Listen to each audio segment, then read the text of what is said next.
আমার যখন ঝাল ঝাল কোনো কিছু খাইবার মন চায় তখন আমি এটা বানায় খাই। আর এই খাবারটা আমার মুখে দেওয়ার পরে আমি দিন দিন ইয়ার খবর ভুলা যাই, কারণ এটা এত মজা। তো প্রথমে আমি দইনা পাতা লয়ে লইছি, দইনা পাতা লয়ে আমি হনে শিলপাটা একেবারে মিহি করে বাইটা লমু।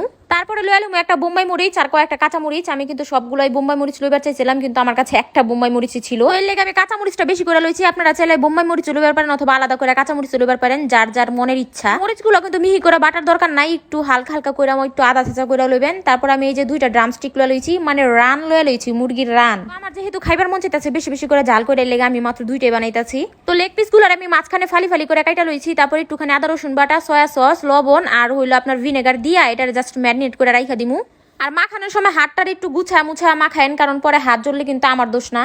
আপনার হাত জ্বলার পরে ওই যে কইবেন যে উম্মে আপুর দোষ, এই দোষটা কিন্তু দেওয়া যাবে না। তো যাই হোক গাইস, এখন আমি চিকেন গুলোকে ম্যারিনেট করতে ও মুখে দেখছেন শুদ্ধ ভাষা কইবারই পারি না। শুদ্ধ ভাষার লগে আমার আলাদা একটা দুশ্মনী আছে। যখন আমি কইবার চাই তখন আমার মুখ দেয়া হয় না, আর যখন আমি কইবার চাই না তখন আমার মুখ দিয়া গ্যার গ্যারা বের হয়। তো আমি আমার কষ্টের কথা বাদ দিয়া চিকেন গুলার আমি 30 মিনিটের লেগে ম্যারিনেট করবার লেগে দিচ্ছি। তারপর আমি ওই যে টোস্ট বিস্কুটের গুঁড়া করে লইছি ব্লেন্ডার দিয়া, আর নিয়ে নিচ্ছি একটা ডিম যখন আমি ফাটাইছি তখন ওটার মধ্যে একটুখানি লবণ দিয়ে দিয়েছিলাম। তো তারপরে তো দেখবারই পারলেন আমি প্রথমে চিকেনটারে ডিমের মধ্যে দিয়া তারপরে ওই গিয়ে আমি ওই যে বিস্কুটের গুঁড়ার মধ্যে কোটিং করছি। কোটিং করার পরে আমি আবারও ডিমের মধ্যে দিয়া তারপরে বিস্কুটের গুঁড়ার মধ্যে কোটিং করছি।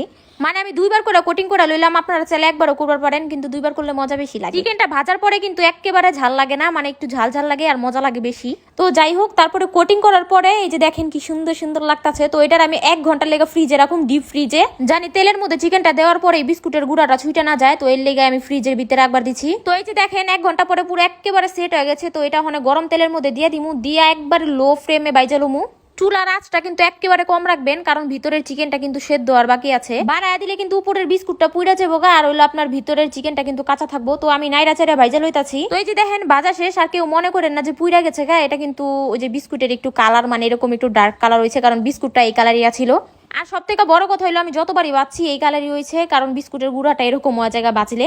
তো যাই হোক, এই যে দেখেন আমাদের কি সুন্দর চিকেন ড্রামস্টিক গুলা, নাগা ড্রামস্টিক গুলা রেডি। আর এই যে দেখেন আমি সাথে নিয়ে নিচ্ছি মেয়োনিজ আর হইলো টমেটো সস। তো এখন চলেন এটা আপনাদের একটু ভেঙে দেখাই ভেতরটা কতটা সুন্দর হয়েছে। তো এই যে দেখেন মাশাল্লাহ মাশাল্লাহ মাশাল্লাহ। এই নাগা ড্রামস্টিকটা খাওয়ানোর লেগে মানুষ চিলক্সে দৌড় পারে, আর চিলক্সে যাওয়ার দরকার কি ভাই, বাসায় বানায় খান, এত মজাদার একটা নাগা ড্রামস্টিক। তো একটা আপনাকে ভাঙ্গা দেখাইতাছি যে ভেতরটা কতটা সুন্দর হয়েছে। যে দেখেন মশলা টসলা কিন্তু ভেতরে একেবারে পৌঁছাইছে। আর এই যে দেখেন ভেতরটা কিন্তু ভালোভাবে রান্না হয়েছে, মানে চিকেনটা সিদ্ধ হয়েছে। এরপরে যে আকাশের চাঁদ আমারে কমেন্ট করবেন, আপু চিকেনটা তো ভালোভাবে সিদ্ধ হয় নাই, চিকেনটা তো ভেতরে কাঁচা, ওই আকাশের চাঁদের খবর আছে, একেবারে পুলিশ দিয়া ধরা দিমু। তো যাই হোক, আকাশের চাঁদ হোক অথবা আকাশের তারা, আপনারা আমার ভালোবাসার মানুষ। তো দেখেন কি সুন্দর লাগতেছে চিকেন গুলা। আর আমি বারবার কইতাছি দেখতে যতটা ঝাল লাগতেছে ততটা কিন্তু ঝাল না। তো আজকের এই ভিডিওটা এই পর্যন্ত ছিল। আজকের জন্য আল্লাহ হাফিজ।